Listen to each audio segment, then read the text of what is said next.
For my next backs of articles, I'm here to let everybody know Bungie is not playing with you bitch-ass cheaters. Bungie plans to permanently ban Marathon cheaters. Marathon's official launch is just over a week away. Oh my God, Resident Evil's coming out too. And Bungie has a strong message for any would-be cheaters. Anyone caught cheating in a game will be immediately banned on Marathon. Shout out to Black Shogun with the sub. Wait, he's bald in the back of that wig? He was. Oh shit. Shout out to Ariel with the super chat. He said, can you get arrested for snatching someone's hairpiece? I don't know. That's a good question. Shout out to Queese with the super chat as well too.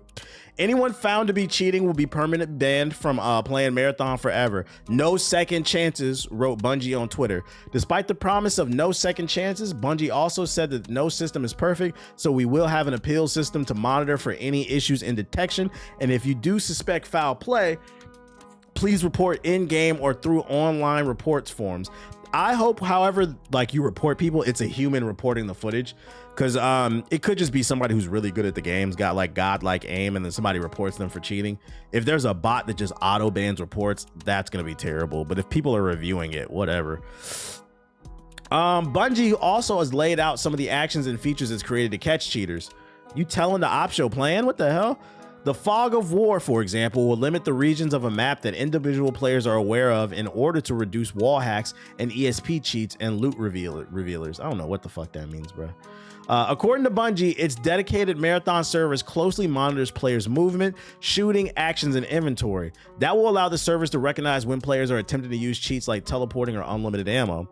No network or security model can guarantee perfection, reads a statement from Bungie, but we are committed to protecting the Marathon competitive experience and ensuring everyone has their fair chance at exfiltrating with a backpack full of sweet loot. Composer Ryan Lott and Bungie auto directors Chase Combs were recently featured in a mini documentary about their time creating the sound and music for Marathon. They're just yapping. That's good to hear that integrity of the game is a priority for them. It's just a matter of what's the quality of the game. Is it good? This is something Watts brought up in the latest podcast at youtube.com/GI updates. I said on the podcast, one of the issues with Xbox right now and going forward is they lack identity. Ever since they gave away all their exclusives and they haven't been making new exclusives for a new generation, they lack identity. And then the Game Pass made it even worse because they jacked up the price. And she suggested maybe they focus on, you know, security, console security. Like they dedicate themselves to not being able to find cheaters better than PlayStation.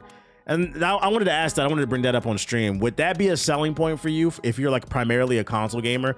If Xbox came out and said, we will make sure we keep it down to like at most 5%. Like we're going to make sure 95% of these Cronus Zen users, we're going to get them the fuck out of here.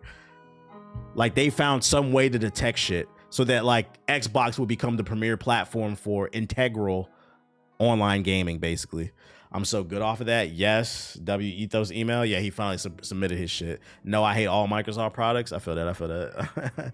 I think the change gives them an out to be focused on exclusivity. If Phil announced it, nobody will take it seriously.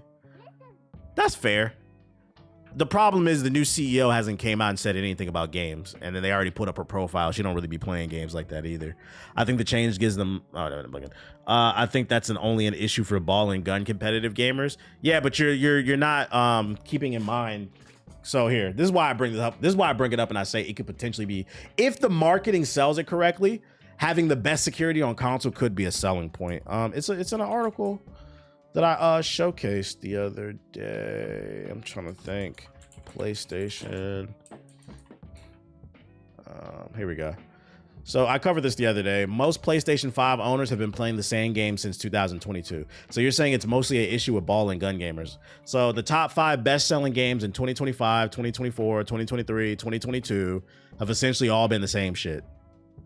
Fortnite, Call of Duty, GTA, Roblox, Minecraft. Fortnite, Call of Duty, GTA, Roblox, Minecraft. Fortnite, GTA, Call of Duty, Minecraft. GTA, Fortnite, Call of Duty, Apex. So when you say, I think that's only a problem for ball and gun gamers, these are the best selling games. There was a comment on one of my TikToks because somebody was on my IG reel, because I was talking about how PlayStation niggas don't buy games, and he was like, well, why is it the best selling console? What the fuck do you guys buy? I stand on it. You niggas don't buy games. If what I say don't apply, let it fly. Statistically speaking, PlayStation niggas don't buy games. You guys buy microtransactions. You do spend money, but you don't buy games. Ghost of Yote should be on this fucking list. That's what I mean. I'm not saying you don't play your platform. I'm saying a lot of you are ball and gun gamers. You don't support the industry that you complain about all the fucking time, even though there's a lot of great options out there. So when you see this list, don't be surprised when there's less and less exclusives for your PlayStation. This is why Sony keeps rolling the dice on Concord 1, Concord 2, Concord 3, Concord 4. It's because maybe not you. I'd take an educated guess. If you are watching my stream or you're watching my clips on one of my social media platforms, you are more than likely a hardcore gamer. You watch streams like this, you read the IGNs, the Kotakus, the GameSpots, you probably watch other like game reviewers and stuff. You are an anomaly. But your homeboy, they got 20 builds in 2K. And there's a lot of homeboys like that. That's who I'm talking about. So like, that's why I said, if Xbox came out and they marketed themselves correctly as being the premier console for console integrity for like esports, it could be a selling point. Absolutely. This is what these niggas play. Especially if they come out with some analytics saying, oh, on the PS5, you're 80% likely to run into a cheater. On the Xbox, it's a 5% chance. You don't think that would sell? You don't think that would sell? If they found some type of algorithm that's built into the hardware, like because we know they want to use AI, they use some type of AI proprietary technology that is exclusive to the Xbox, and they market it correctly, ball and gun gamers are going to lose it. What? Call of Duty's back, bro.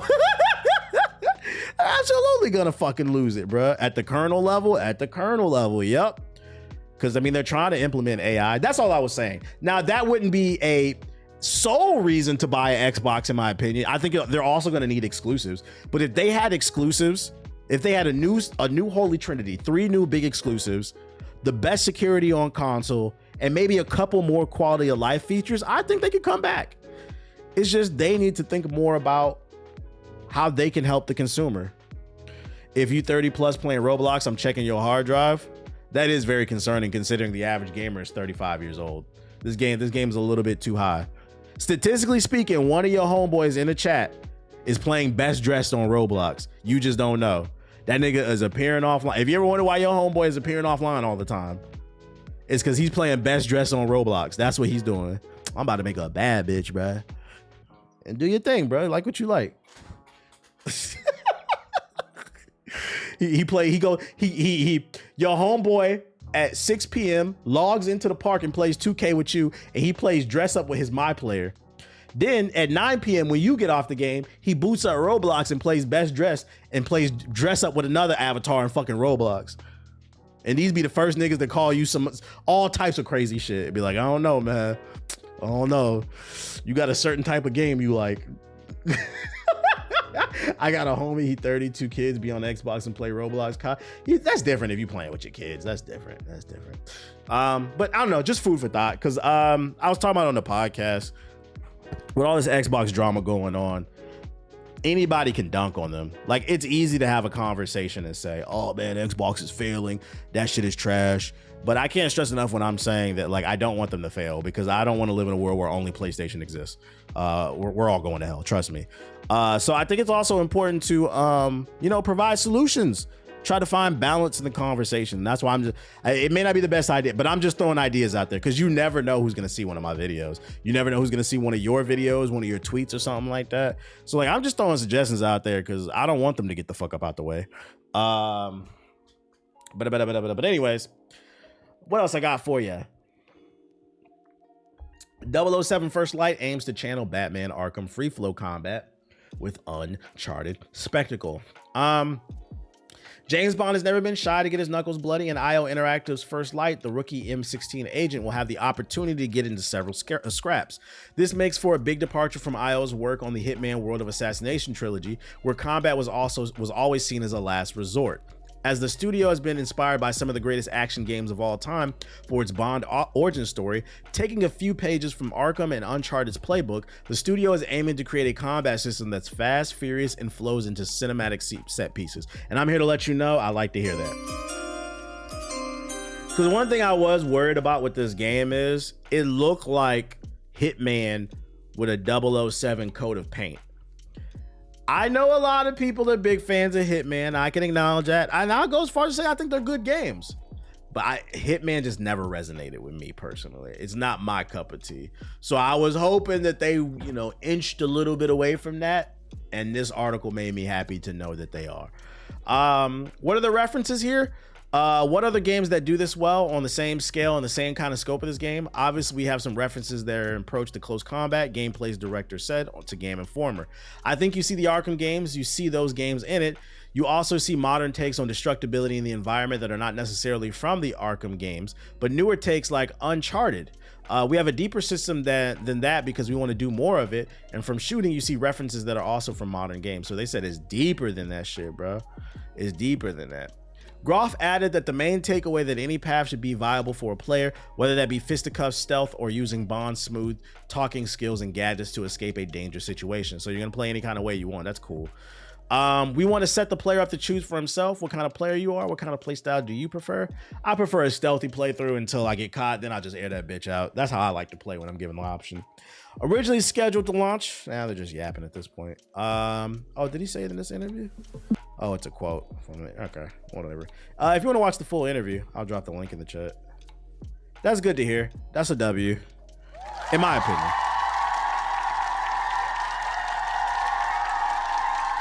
I'm excited for this. Yeah, I just hope it's optimized. I just hope it's optimized. Ow, bro, it's too hard. What a freak.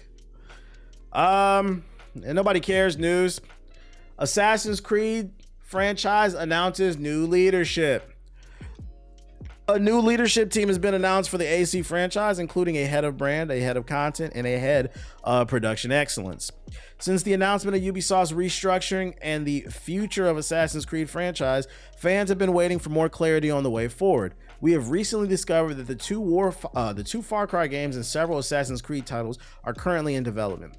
Additionally, we have been informed by leadership about the leadership behind the projects. Announced via Twitter, 3 seasoned leaders have been revealed to carry forward Assassin's Creed's franchise. They will be responsible for driving the Assassin's Creed brand's long-term vision, creative ambition, and continued growth. This right here tells me everything that I don't know. I don't want to know. This is a big fat. I didn't finish Assassin's Creed Valhalla because I don't like Vikings, and also 20 hours in, the game glitched. I got a game-breaking bug. They probably patched it by now, but it's years later. I don't give a fuck. I couldn't continue the story because I got a game-breaking bug.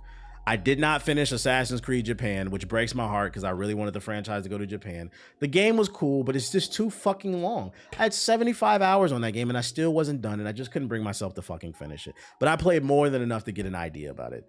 My issue with this statement right here is, when does the war end between the Templars and Assassins? The best part about Assassin's Creed from 1 to 3 and the games in between is it was hinting at a war in the modern day between the Templars and Assassins. And at some point it was going to come to an end and there was going to be a conclusion where humanity was saved. I'm just over it. I don't care. I don't care, man. Unless I'm comfortable saying Assassin's Creed is and it pains me to say this because at one point Assassin's Creed was top 5 to me, man. But you lived long enough to become the villain.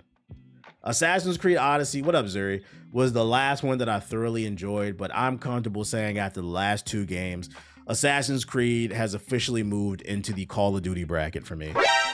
What that means is, in case you don't know, what I mean when I say the Call of Duty bracket, I'm not promising I will play it.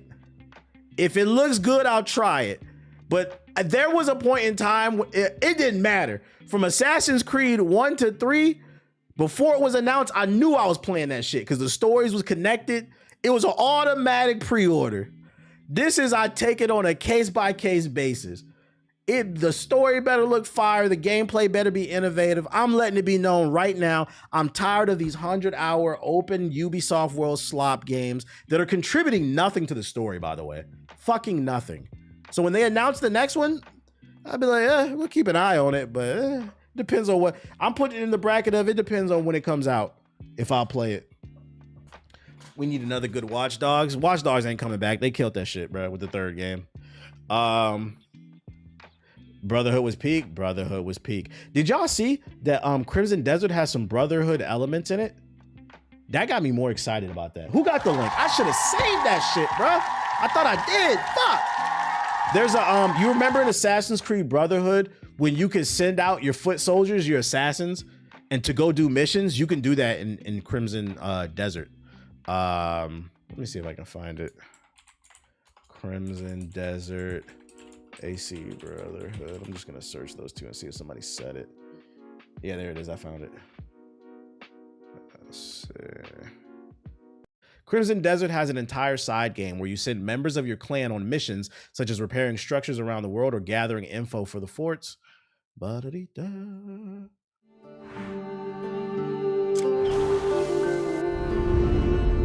Yeah, Crimson Desert might be one of them games. I may or may not be playing it tomorrow.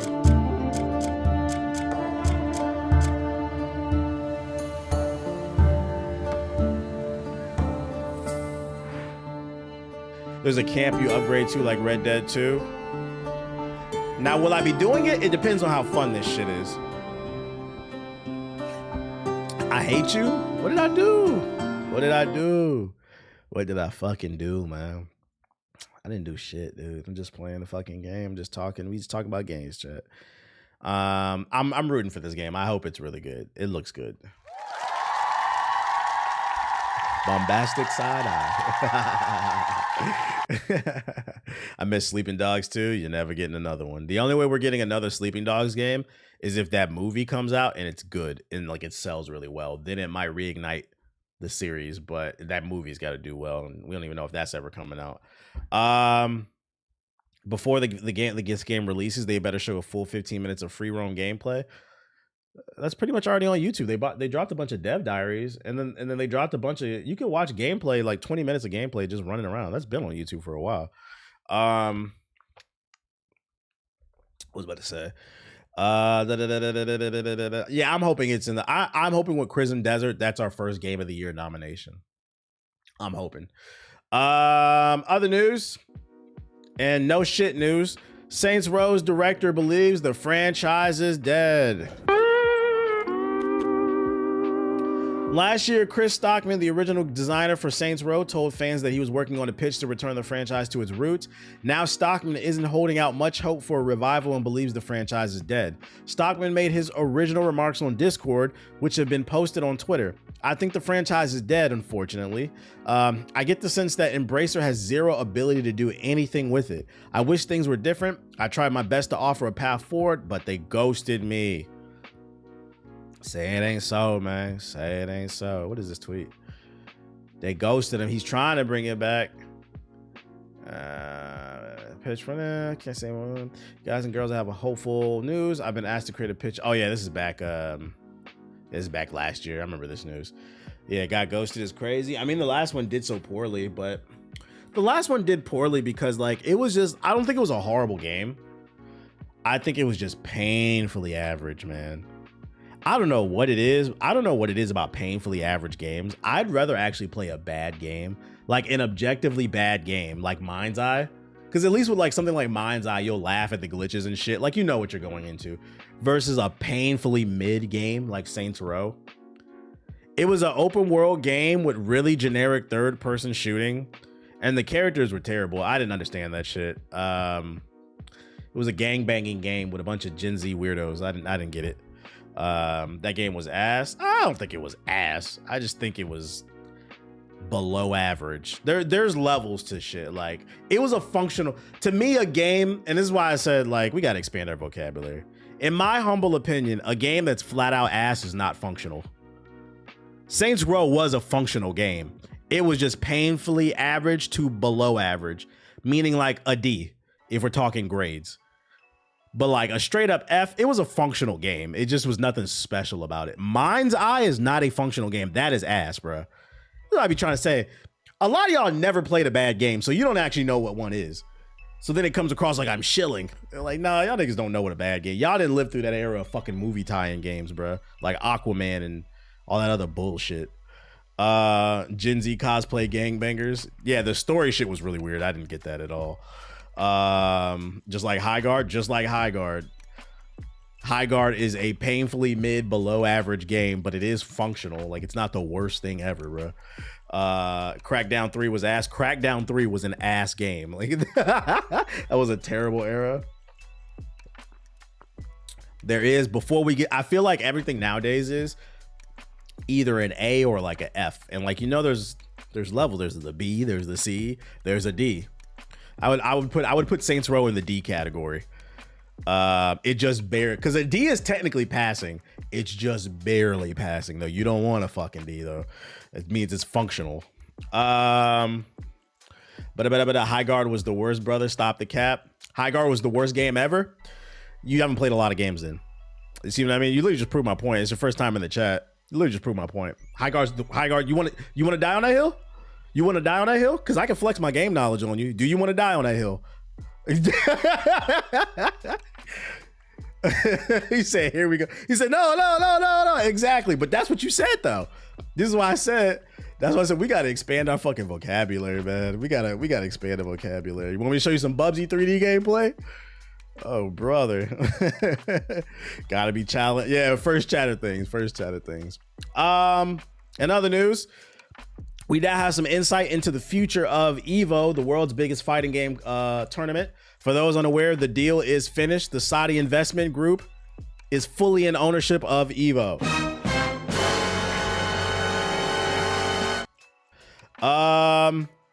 And they released take all my cookies, nigga.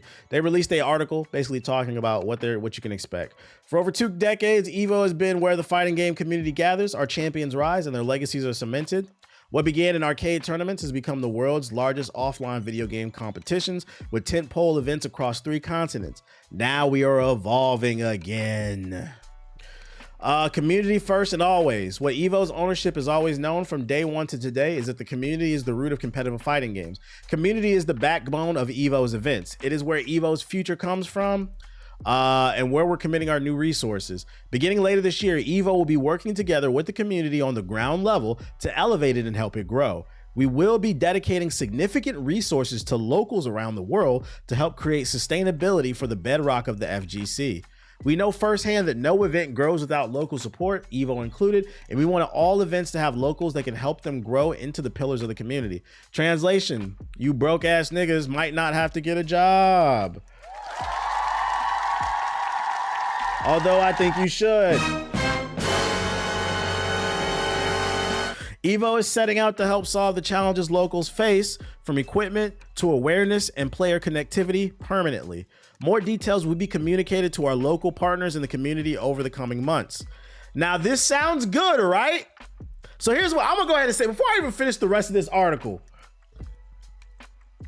I'm gonna go into this and be fair.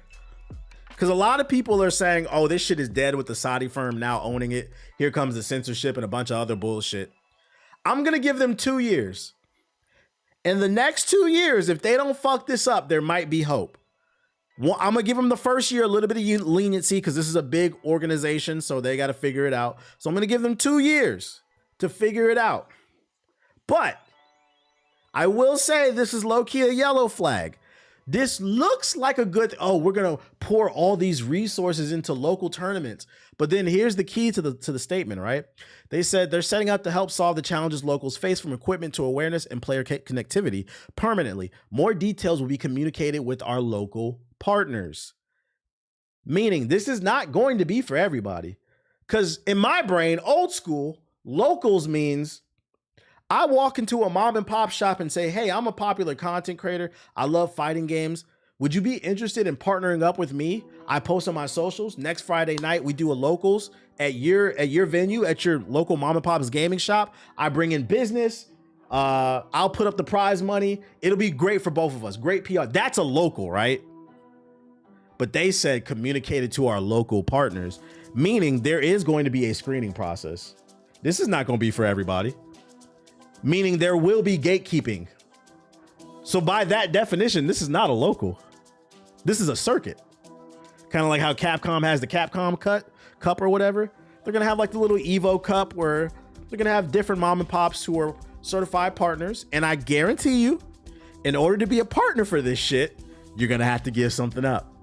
Now, what that is, I don't know, but it'll probably be nothing good. Because at the end of the day, they are giving you resources. So interesting. He said that ass, yo, chill. Bringing Evo to the world. None of our legacy events is in the US, Japan, France, or announced events such as Singapore are changing in terms of policies, brand values, or level of investment, format, or expectations. Our goal is quite the opposite: to bring these experiences to more players worldwide and continue to welcome the community from all the countries and backgrounds. Beginning in 2027, Evo will expand into 2 new destinations as part of our long-term commitment to bringing fighting game players together. Soon you'll be hearing more information about Evo touching down in new locations, including Brazil, Morocco, Mexico, Saudi Arabia, and China. Great for them for generating more money from a branding standpoint, but I'm not gonna lie, it kind of waters shit down. I don't care what nobody says, guys. If you're not familiar with the FGC, if you didn't win Evo in the United States and maybe Japan, we don't care. France, we don't care. Now, and I'm gonna be honest, I'm giving a little bit of leeway because some of the best players are in Japan, but everybody knows when you say you're Evo champion, we're talking about the American one. That is the biggest one. So I kind of feel like this waters it down. Like saying that you're the Evo champ of Morocco, like who's going to that? Evo Cleveland. That's what I'm saying. Like, and you know this is a money play, right? They're watering the brand down, but this is a money play.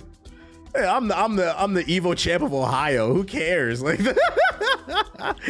that's fucking funny, dude. Unless they change the format to where maybe like these ones, as well as the France and Japan one, are before the US, and in order to qualify for the US, you got to place a certain level here. But then that makes the accessibility go down. I don't know. I think it waters down the brand. But anyways, Evo will be building a new sustainable events that highlight our diverse regional communities around the globe. We're making our mission to ensure fighting game events are available for Generations 2 players. Evo Cincinnati. Announcing a new fighting game world championship powered by Evo. Evo is excited to announce that a part of our next evolution will be hosting a new championship format designed to uncover who is truly the grandmaster of fighting games. Unlike existing world champions, this new format will require competitors to showcase their mastery of multiple fighting games, putting their adaptability, game knowledge, and fighting game fundamentals to the ultimate test. Only by demonstrating next level skills across entire fighting game genres can a player rise to claim the latest championship. That's actually pretty interesting. So almost like a because you know in boxing they have like the undisputed pound for pound champion, kind of like that. So it would probably be like Street Fighter, Tekken, and then maybe another game where you have to be good at all of them. That's interesting. I'll give him that. I'm gonna give him that. I will watch that. I'll give him that. We will be working closely with our publisher partners to determine which titles will be included in this format, and we have more information for you later this year. Additionally, we will be working with the community closely to help identify what modern day titles and legacy masterpiece should represent the breadth of fighting games in this new tournament, with the focus on competitive and not entertainment selections. The only thing I would be worried about with this is, let's say it's because I can see a world where somebody becomes a Street Fighter 6 champion, but then they also entered this multi-game championship tournament and they end up losing. Like let's say like in Street Fighter, but then they win in Tekken. Do you take the Street Fighter championship away? How does that work? I don't know. Moving forward with conviction. On the back of our latest acquisition announcement, we wanted to immediately share our vision for Evo. We want the community to know that we are here to grow fighting games globally together. This announcement represents only a portion of where you find Evo in the future. These are just the first steps of a long-term vision we are committed to. I feel the final two should have to actually physically fight it out in the ring. I'd watch that. I'd watch that. Shit, maybe the halftime show, they could do like celebrity fights and shit. We are incredibly excited about the long-term commitment we can now make to the community, including support for locals, new EVO locations, increased prize pools, new event formats, and the untold opportunities that will arise from them. So, you know, with their new owners, a lot of people are worried that it's going to lose its soul because EVO is the biggest fighting game tournament in the world. I think the only thing that's questionable to me here is the whole partnership thing. How is it determined who's going to be a locals partner? That's what I want to know. How is the gatekeeping going to work? Because if it's a little too gatekeepy, it kind of defeats the purpose of the FGC, which in my opinion is probably one of the most inclusive spaces in the gaming community. If they start locking people out because they don't have enough clout or something like that, then I can see that being problematic. But I do like this new format that they came up with. And that's why I said, you know, I don't like who owns it, but we're going to give them 2 years. 1 is not enough. 2 years is enough time. If in 2 years it's not completely hell, we might be okay. We're going to let it play out. We're going to be fair. We're going to be keeping an eye on EVO. FGC is a little too inclusive. What you mean by that?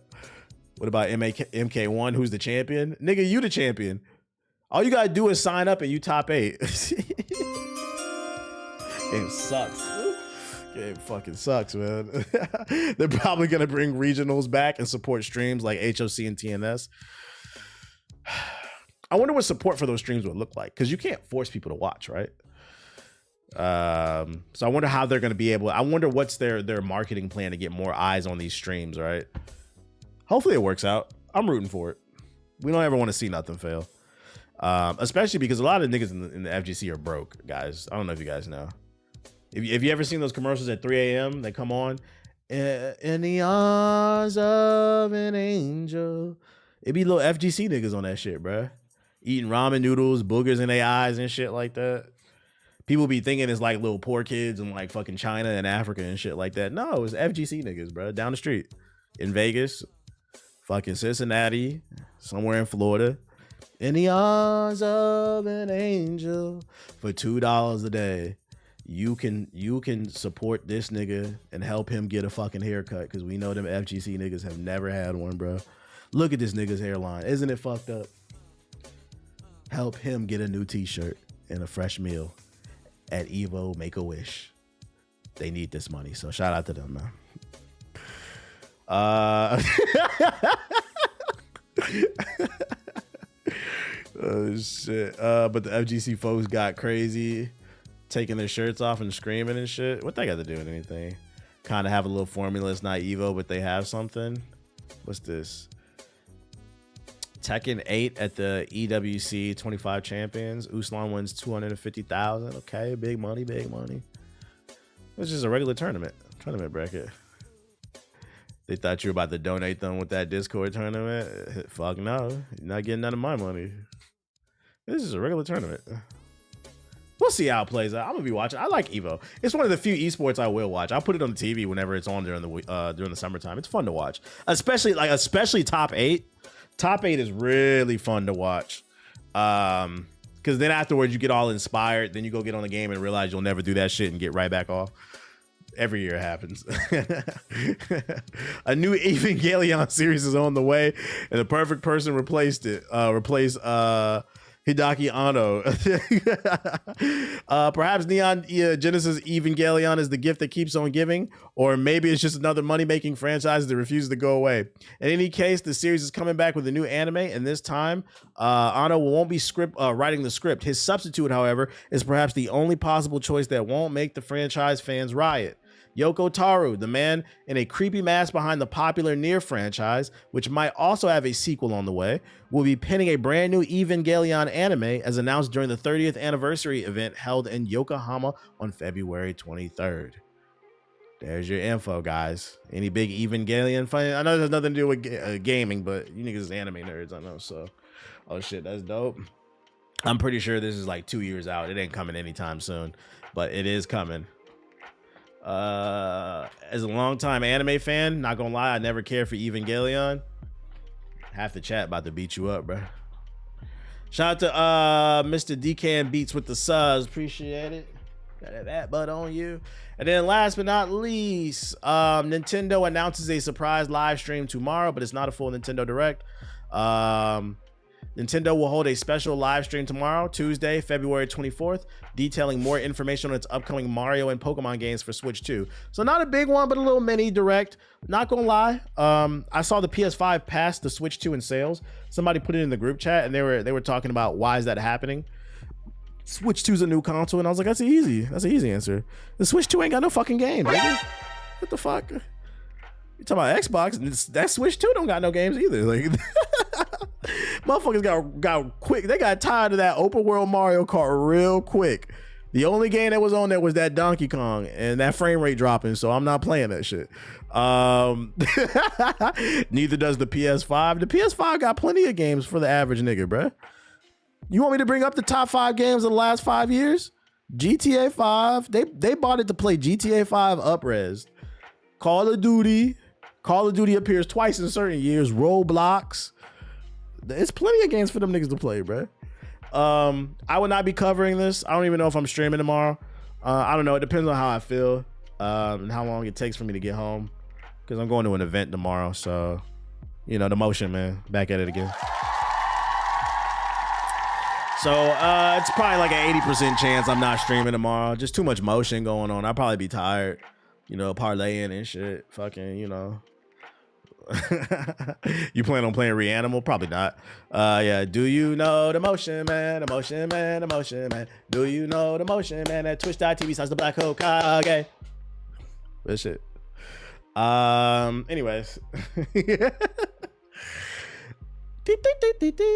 You said RE9 event? No, it's not Resident Evil 9. The Resident Evil 9 event was last week, nigga. Keep up. That was last week.